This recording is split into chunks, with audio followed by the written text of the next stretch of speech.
Oh iya. Dan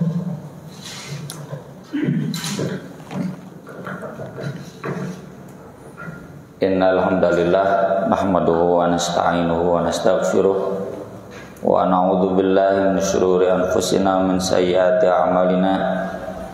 Asyhadu an la ilaha illallah wahdahu la syarikalah wa asyhadu anna Muhammadan abduhu wa rasuluhu alladzi la nabiyya wa la rasula ba'da.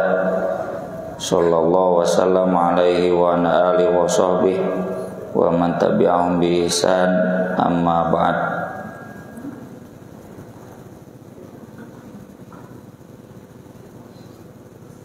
Di bulan Juli kemarin kita dihebohkan oleh berita nikah beda agama yang dilegalkan pertama kali di Indonesia oleh PN, Pengadilan Negeri Surabaya.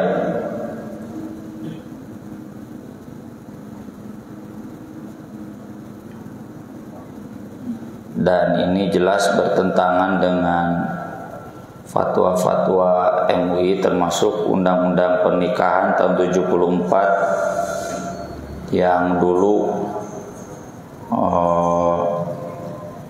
kita umat Islam berjuangnya sampai diteror oleh Paus, sampai turun ke Jakarta untuk menggagalkan Undang-Undang tahun 74 itu. Kebetulan Pak Harto dulu sedang kuat umat Islamnya sehingga tidak terhalang untuk menggolkan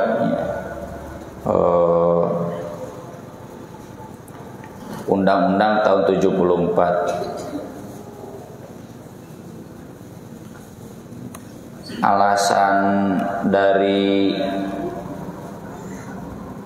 putusan PN Surabaya bulan April tahun 2022, perbedaan agama tidak merupakan larangan untuk melangsungkan perkawinan sebagaimana dimaksud dalam pasal 8 huruf F Undang-Undang Perkawinan. Pasal 8 huruf FT ini, Pak. Nah ini pasal 8 huruf F yang ketiga, perkawinan dilarang antara dua orang yang F-nya mempunyai hubungan yang oleh agamanya atau peraturan lain yang berlaku dilarang kawin. Tapi menurut Pengadilan Negeri Surabaya tidak merupakan larangan perbedaan agama itu. Kenapa? Merujuk pada ketentuan pasal 35 huruf A Undang-Undang Nomor 23 Tahun 2006 tentang Administrasi Kependudukan, maka terkait dengan masalah perkawinan beda agama adalah menjadi wewenang Pengadilan Negeri untuk memeriksa dan memutusnya. Jadi pakainya Undang-Undang Administrasi Kependudukan. Yang kedua, pemohon satu memeluk agama Islam, sedangkan pemohon dua memeluk agama Kristen. Adalah namanya, ya bisa dicek di internet. Adalah mempunyai hak untuk mempertahankan keyakinan agamanya yang dalam hal untuk bermaksud akan melangsungkan perkawinannya untuk membentuk rumah tangga yang dilakukan oleh calon mempelai para pemohon yang berbeda agama tersebut sebagaimana dimaksudkan dalam pasal 29 UUD 45 tentang kebebasan memeluk keyakinan terhadap Tuhan yang Maha Esa. Bapak-bapak masih hafal, Pak? UUD 45 pasal 29 naon ABG hilap deui. Negara menjamin setiap pemeluk agama untuk meyakini dan menjalankan agamanya sesuai dengan keyakinannya masing-masing, kurang lebih seperti itulah. Bayar salah bidalain Al-Quran. Jadi menurut PN Surabaya, Undang-Undang 45 pasal 29 kan memberikan kebebasan beragama. Kalau bebas beragama ya berarti jangan dikekang, termasuk ketika akan melangsungkan pernikahan. Kalau harus dipaksa pindah agama dulu, itu berarti ada pemaksaan keyakinan, kan nggak boleh.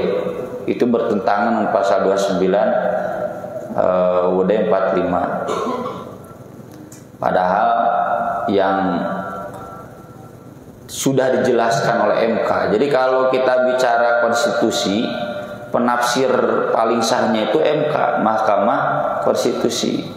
Kalau Quran, penafsir paling sahnya para ulama tafsir, ya, Ibnu Katsir, Ibnu Jarir At-Tabari, ya, dan lebih banyak sepakatnya, hampir semua sepakat, hanya beberapa hal kecil yang tidak sepakat.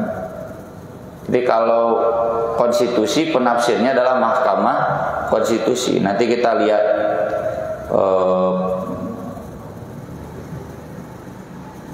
nah ini putusan Mahkamah Konstitusi terkait Undang-Undang Penodaan Agama. Panjang ya, pernah saya tuliskan dalam salah satu tulisan saya. Saya ambil yang pentingnya saja. Dalam kerangka itulah kita memaknai prinsip negara hukum Indonesia yang tidak harus sama dengan prinsip negara hukum dalam arti Rechtsstaat maupun the rule of law. Prinsip negara hukum Indonesia harus dilihat dengan cara pandang UUD 45, yaitu negara hukum yang menempatkan prinsip ketuhanan yang Maha Esa sebagai prinsip utama. Saya dulu ketika S3 ya, diajari oleh profesor tafsir, lambang Pancasila itu kan yang bintang itu di tengah kan, bukan 5 sejajar tapi 4 kan, lalu di tengahnya ada lambang bintang ketuhanan yang Maha Esa. Itu kata beliau ya, para penafsir Pancasila dari dulu memahami, kan filosof ya beliau, Prof. Ahmad Tafsir. Para filosof Pancasila memahami bahwa yang 4 sila itu tercover atau tunduk di bawah ketuhanan yang Maha Esa. Ketuhanan yang Maha Esa itu mengikat, ya, mengikat semua sila yang ada. Ya ibaratnya dalam rukun Islam lah, kata Ibnu Hajar Al-Asqalani, rukun itu kan artinya tiang. Rukun itu tiang. Rukun Islam yang 5 itu 4, nah 1 di tengah. Aina tenda mungkin itu di tengah, ya nggak ada tiang yang menopang di tengahnya. Aina ada tenda dong.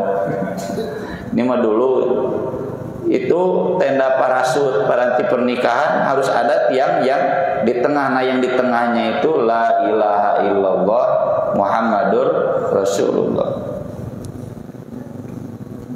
serta nilai-nilai agama yang melandasi gerak kehidupan bangsa dan negara, bukan negara yang memisahkan hubungan antara agama dan negara, ya, separation of state and religion, serta tidak semata-mata berpegang pada prinsip individualisme maupun prinsip komunalisme.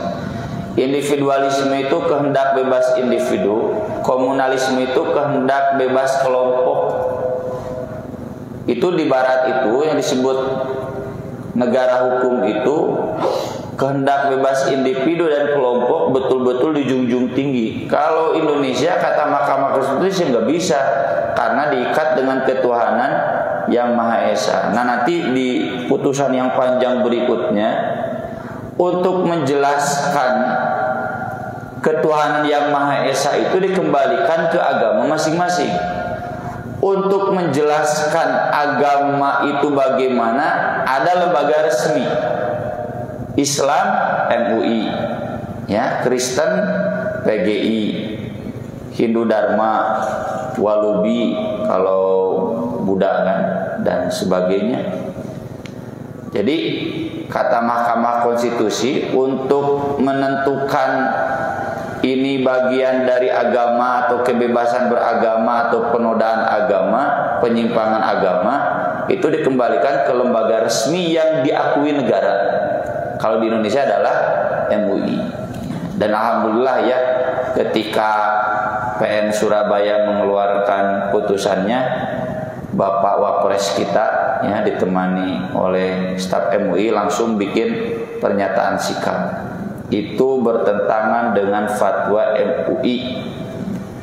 Dan fatwa MUI itu dalam konteks konstitusi Undang-Undang Pernikahan tahun 74 itu bisa jadi kekuatan hukum, karena landasan hukum terkait agama dikembalikan ke lembaga resmi, dan lembaga resmi di Indonesia itu bukan Muhammadiyah, bukan NU, bukan Persis ya, bukan Salafi PKS, tapi MUI.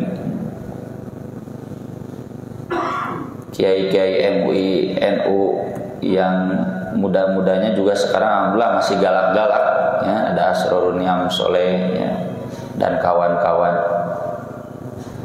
Jadi kalau PN Surabaya menyatakan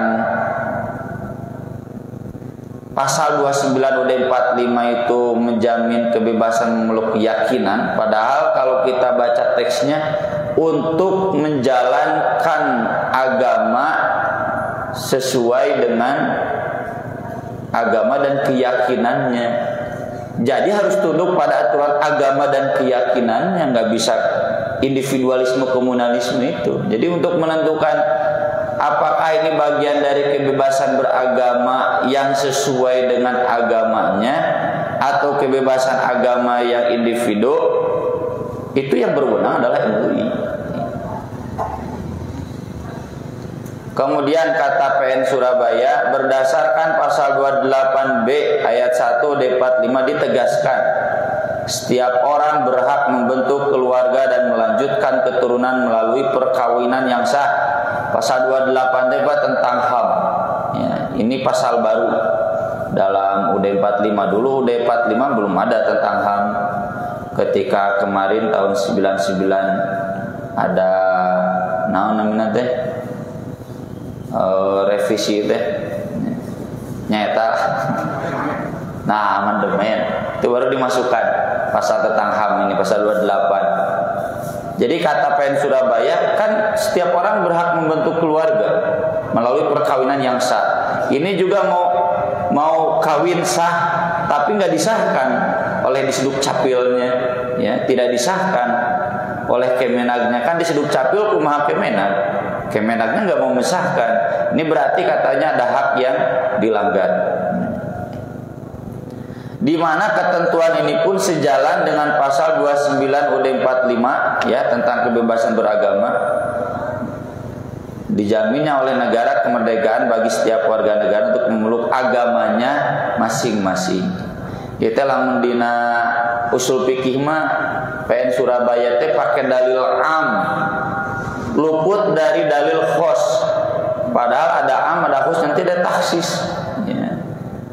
Pakai pasal-pasal yang umum, pasal yang spesifiknya diabaikan. Padahal dari pasal yang umum itu nanti ada turunan yang spesifik.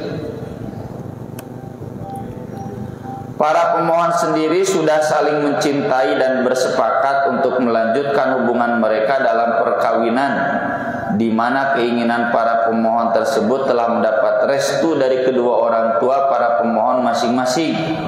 Ya kurang ajar ya orang tua. Ketika dulu rame Cak Nur ya, anaknya yang pepotongan Chandra Hamzahnya, mantan ketua komisioner KPK, itu kan menikah dengan orang Amerika yang Yahudi. Bukan Ustaz Adi Amdusa ini langsung ya. Dan Ustaz Adi Amdusa ini ditelepon sama ketua MUI saat itu ya, yang sekarang setahu saya udah nggak di MUI, dari Muhammadiyah. Udahlah, kasihan Cak Nur stres. Jadi dia yang nulis fikih lintas agama, tapi hati kecil dia nggak tega, nggak ikhlas, nggak rela anaknya menikah dengan orang Yahudi gitu. Jadi mun ieu leuwih-leuwih gitu. Orang tua ieu kurang ajar ka bina-bina mun nya walau a'lam. Jadi para penganjur kebebasan beragama saja hati leutik nama teu merean anakna kawin yang orang Kristen. Kan pernikahan itu sesuatu yang sakral ya. Pernikahan itu kepercayaan, saling mencintai, saling mempercayai. Masa kita mempercayai orang yang kepada Tuhannya sendiri sudah ingkar? Bagaimana nanti kita menanamkan kepercayaan kepada anak-anak? Antara suami istrinya sudah tidak saling percaya, sudah saling ingkar. Nya beda pilihan politik mah teu naon duniawi, beda pilihan agama mah tuh mah sesuatu yang sakral.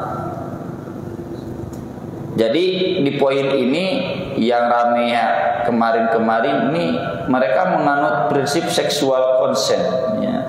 Seksual consent teh kumaha kesepakatan. Kalau masyarakat sepakat ya udah.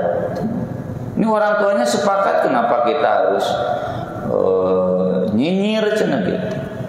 Jadi paradigmanya paradigma barat. Di barat tuh kalau orang-orang sudah sepakat udah nggak ada istilah amar ma'ruf nahi munkar. Antepkeun we cenah. Istilah nate lakum dinukum waliyadi. Padahal bukan lakum dinukum, mereka sudah menodai agama. Nyapek teh teuing lamun misalkan dua-duanya Kristen silakan. Dan ieu maku Kristen lagi pasti ditolak. Kristen itu Pak Bu jangankan nikah sama orang Islam, Katolik sama Protestan aja nggak bisa. Saya dulu pernah ngajar di salah satu perguruan tinggi swasta, ada dosen Kristen, nggak ada di mejanya, udah 2 minggu. Kemana sih ibu ini? Minggu kemarin nggak kelihatan, sekarang kelihatan. Oh iya, Ustaz nikah, lagi bulan madu. Saya langsung tanya, bari nikahnya sama Kristen sama Protestan? Sama Protestan.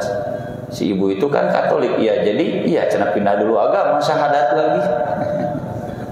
Syahadat lagi, sema lagi. Ya. Dibaptis lagi. Ya, Kristen itu jangankan sama orang Islam, jeung Katolik ke Protestan wae nggak boleh. Katolik ke Advent saja nggak boleh, kudu dibaptis deui, syahadat deui.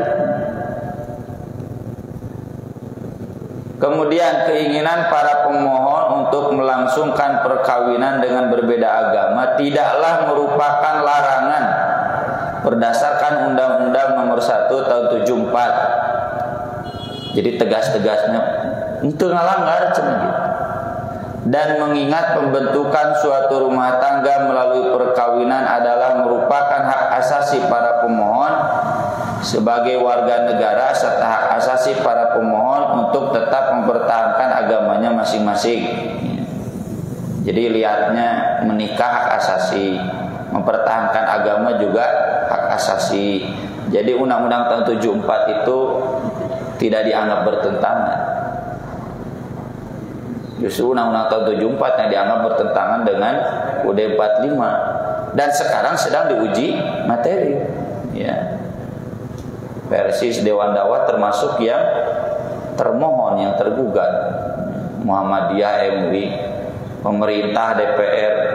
Yang dari DPR perwakilannya Arsul Sani, yang dari pemerintah perwakilannya Kamaludin, yang Dirjen Bimas Islam. Alhamdulillah, ya, di DPR Arsul Sani kan di P3 tegas bahwa ini bagian hak asasi manusia yang harus ditempatkan berdasarkan agamanya, karena negara kita negara agama. Sidangnya masih berlangsung ya.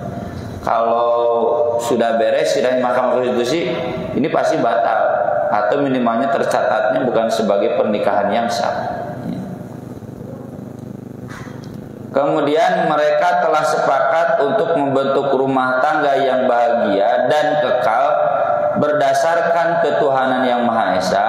Maka hakim pengadilan menganggap para pemohon melepaskan keyakinan agamanya yang melarang adanya perkawinan beda agama. Tah di dia jelas berarti disahkeun ku hakim teh karena hakim menganggap mereka sudah murtad dua-duanya.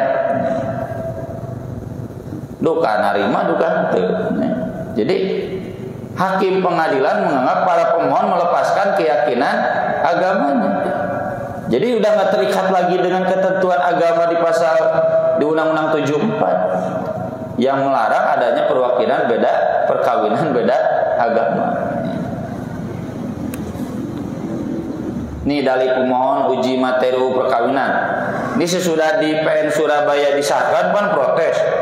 Termasuk kan tadi Bapak Wapres langsung konferensi pers menyatakan itu bertentangan. Wah, Wapres ngomong bertentangan mah hakim PN kieu. Meskipun memang pengadilan nggak bisa diintervensi oleh eksekutif, tapi minimal secara kekuasaan udah lemah. Maka dari itu, nah ini kelompok-kelompok ini kemudian bikin uji material ke Mahkamah Konstitusi. Ini saya ambil dari website MKRI karena diupdate tiap sidangnya, tiap pekannya diupdate laporan persidangannya. Nah ini saya ambil dari si Usman Hamid teh Kontras, anu bawahan Munir baheula. Kata dia, kenapa undang-undang tahun 74 harus dicabut? Hapus cenah melarang nikah beda agama. Karena pasal 16 ayat 1 Deklarasi Universal HAM, Universal Declaration of Human Rights, ya, terkenal nih UDHR tahun 48 dulu. Itu ada di sana poinnya, pasal 16 ayat 1, laki-laki dan perempuan yang sudah dewasa dengan tidak dibatasi kebangsaan, kewarganegaraan atau agama, atau agama, berhak untuk menikah dan untuk membentuk keluarga. Mereka mempunyai hak yang sama dalam soal perkawinan, di dalam masa perkawinan dan di saat perceraian. Ini UDHR ini dipaksakan oleh PBB untuk diterima oleh semua negara anggota PBB kecuali beberapa negara di Timur Tengah. Pertanyaannya, kenapa Indonesia menerima? Nyada presidenna madhab sekuler unggul. Tapi ada celah yang dipakai oleh Indonesia dan itu jarang atau bukan jarang, sengaja tara dikutip ku para aktivis HAM. Deklarasi Duham ini nanti tafsirnya ada di Covenant Internasional Hak Sipil dan Politik, ya. Itu International Covenant of Human Rights Political Will, gitulah gitu, politik, nah gitu. ICPR. Pasal 23 ayat 2 mengatakan hak laki-laki dan perempuan dalam usia perkawinan untuk menikah dan membentuk keluarga harus diakui. Tapi ngahaja pasal pengecualiannya tidak diambil. Kemudian kata penggugat, lembaga-lembaga HAM dunia termasuk organisasi non pemerintah seperti Amnesty International menganggap hak untuk menikah dan membentuk keluarga adalah bagian dari HAM. Berbagai komentar umum Komite HAM PBB, putusan Komite HAM Umum PBB ketika memeriksa kasus-kasus perselisihan antara warga negara dengan negara anggota PBB, siga Indonesia ayeuna warga negara jeung negara warga negara dan undang-undang tahun 74 yang melarang nikah beda agama terkait pernikahan menyatakan ya keputusan Komite HAM Umum PBB dununganna tidak boleh ada keraguan untuk membolehkan pernikahan beda agama di dalam berbagai kasus negara-negara tersebut. Jadi pinter para penggugat enggak pakai undang-undang tahun 74, undang-undang 45. Geus apa? Geus buntu. Pakainya langsung undang-undang internasional. Yang Indonesia itu bagian dari undang-undang internasional itu, yang kalau mentok di Mahkamah Konstitusi, ini para penggugat bisa mengajukannya ke Mahkamah HAM PBB. Dan keputusan Mahkamah HAM PBB selalu memenangkan warga negara yang menggugat negara ketika dikekang dalam masalah pernikahan beda agama. Mau di Timur Tengah mah nggak bisa menggugat ke Mahkamah HAM PBB. Kenapa? Karena Saudi Arabia nggak meratifikasi undang-undang ini, ya, nggak meratifikasi DUHAM atau Kovenan Internasional. Nah, tayo bahasa Inggris nanti International Covenant on Civil and Political Rights. Kalau kita baca di pasal 18 ayat 3 itu ada pengecualian. Nah, ini jadi alasan kenapa Indonesia menerima HAM.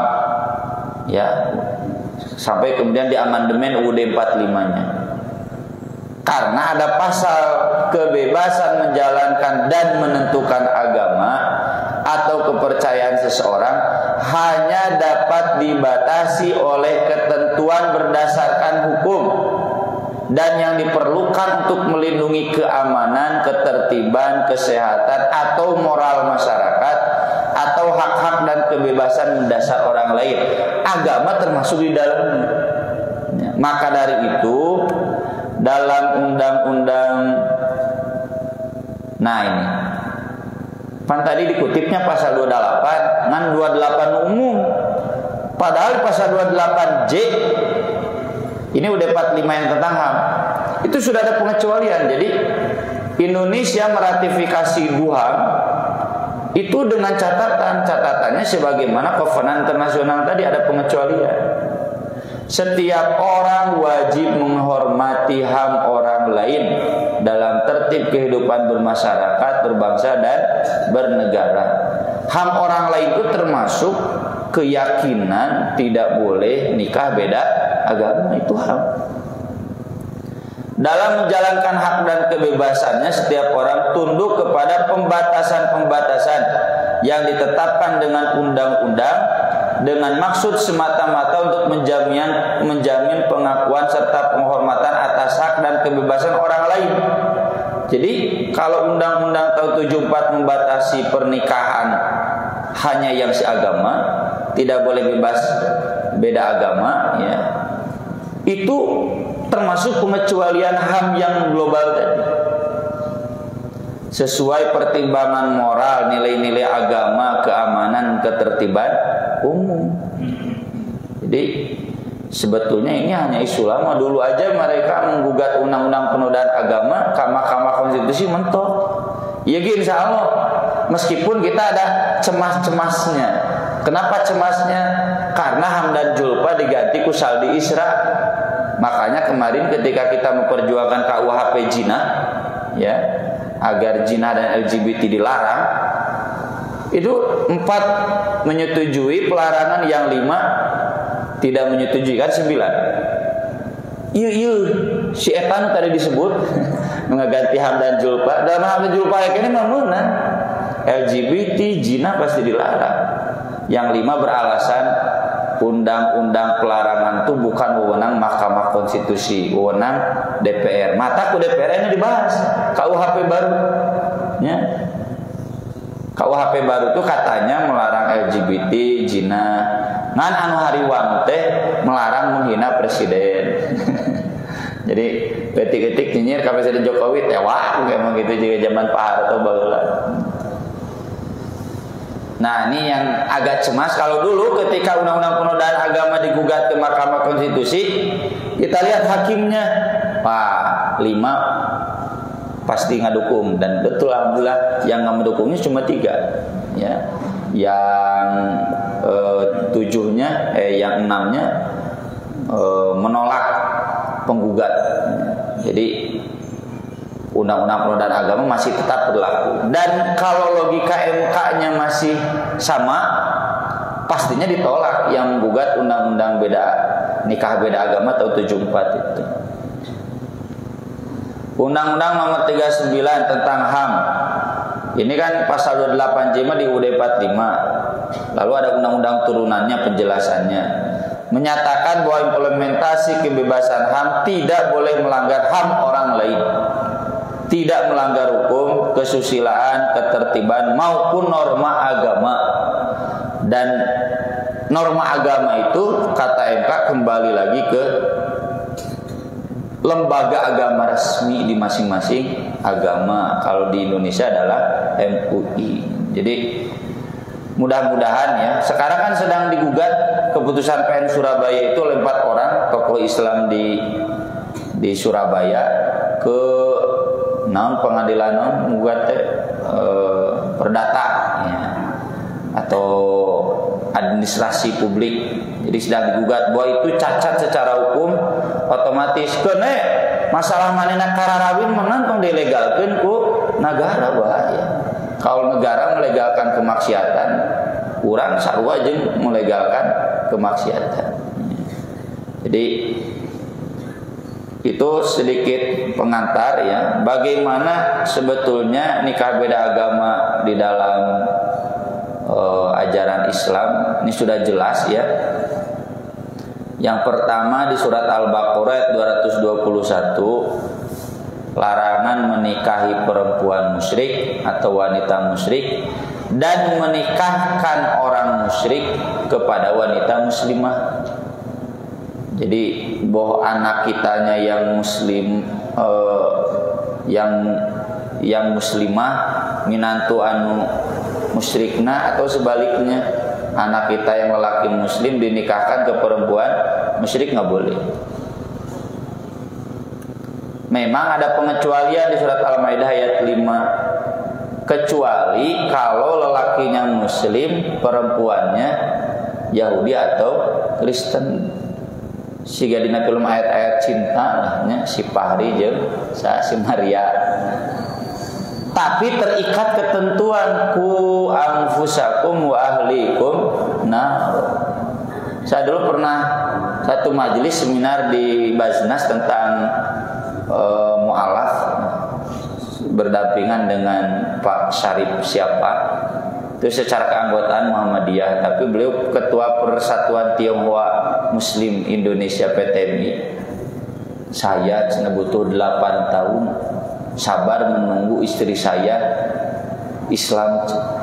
Yang ngaji di acara seminar itu anaknya, tapi sekarang sudah almarhumah. Ketika saya masuk Islam, saya tahu fatwa MUI haram menikah dengan non muslim. Tapi saya tahu di Al-Quran boleh kalau perempuannya orang Kristen, asal syaratnya mengislamkan. Saya pikir, kata beliau, kalau saya menceraikan, nggak ada kesempatan saya untuk mengislamkan dia. 8 tahun. Saya yakin istri saya pasti ikut saya. Jadi harus begitu. Jadi bukan berarti boleh menikah sama perempuan Kristen atau Yahudi, saya bebas gitu.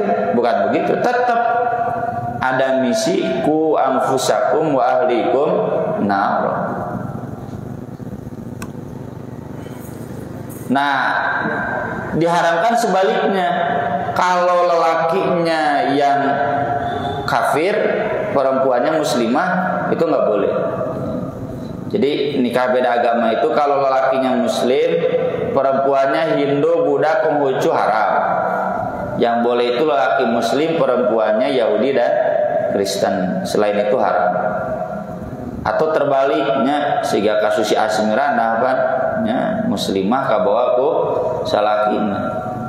Kasus si Ahok, itu kan perempuannya muslimah, jadi kabawa ku salakina. Harusnya terbalik, kudu siga si Gibran, ya. Gibran kan muslim, perempuannya istrinya Kristen, kabawa, ya, ku si Gibran. Bukai si Kaisang. Nah, ini terikat dengan ketentuan ku anfusakum wa ahlikum naro. Memang Umar bin Khattab pernah protes ke sahabat yang menikah dengan perempuan Kristen. Tapi setelah dikonfirmasi, kata Umar, saya gak menganggap haram, cuma takut saja kamu ningali perempuan orang Eropa gerulis kawin cenah muslimah ditinggalkeun loba keneh janda-janda oge cenah gitu. Ya. Masih banyak muslimah kok cenah menikah sama orang kafir. Dan dalam riwayat lain kata Umar bin Khattab tegas, seorang muslim boleh menikahi wanita Nasrani, tetapi pria Nasrani tidak boleh menikahi wanita muslim. Terbalik nggak boleh. Tapi fatwa MUI tahun 2005, perkawinan beda agama adalah haram dan tidak sah. Perkawinan laki-laki muslim dengan wanita ahlu kitab menurut qaul mu'tamad adalah haram dan tidak sah. Ini MUI ikut pendapat Ibnu Umar. Ibnu Umar itu menganggap Yahudi Kristen pun musyrik karena meyakini ada Tuhan selain Allah. Jadi termasuk wala tankihul musyrika. Dan nanti salah satu pertimbangan MUI pakai ayat ku anfusakum wa ahlikum naro, karena kebanyakan yang lelaki muslim, perempuan yang muslimah rusak agama di rumah tangganya, maka MUI sadud dzari'ah, preventif, haram sekalian. Dan boleh MUI memfatwakan seperti ini. Jadi MUI lebih galak daripada jumhur ulama dalam masalah beda agama. Ini gambaran yang menurut kita. Jadi kita nggak usah terlalu hirau dengan hirau ayatnya. Kita menyimak perkembangan berita boleh, daripada enak menyimak perkembangan berita non Baradae nya yang Brigjen J lah Kristen ya teman tepkeun we dunungan Kristen dan sulit tembak orang Kristen duanana ge. Lebih baik kita bandungan berita tentang ini nih yang sedang dibahas di Mahkamah Konstitusi. Kalau dicabut, wah ya siap demo we jika bala 2 karena ini melanggar hak keagamaan kita semua. Bukan Islam saja sebetulnya, termasuk dengan Kristen. Sekian mungkin yang bisa saya bahas, lebihnya bisa bapak-bapak baca di file yang sudah saya berikan ke panitia. Mangga bilih ayan bade naroskeun.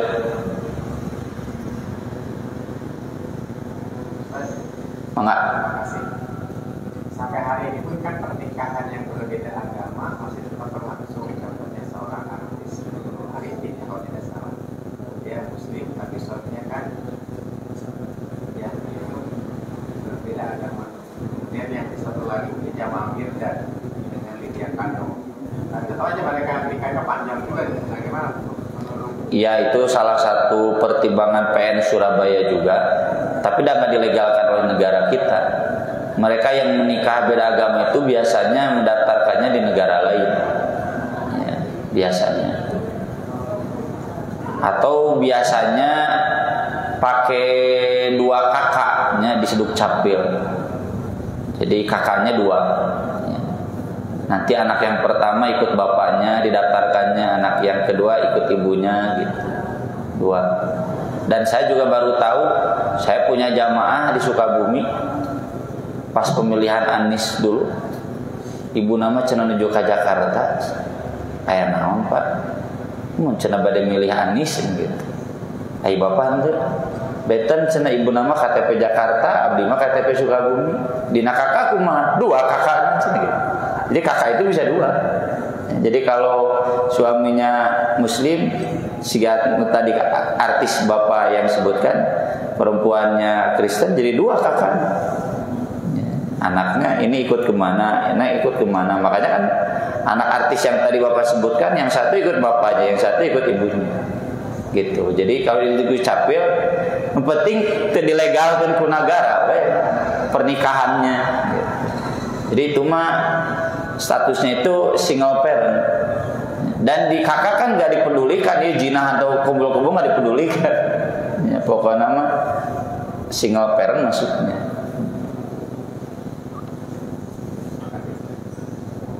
Cukup? Ya, kalau cukup terima kasih. Mudah-mudahan bermanfaat. Mohon maaf atas segala kekurangannya. Aqulu qouli hadza wa astaghfirullah li wa lakum. Subhanakallahumma bihamdik asyhadu an la ilaha illa anta astaghfiruka wa atubu ilaik. Wassalatu wassalamu ala Rasulillah. Wassalamualaikum warahmatullahi wabarakatuh.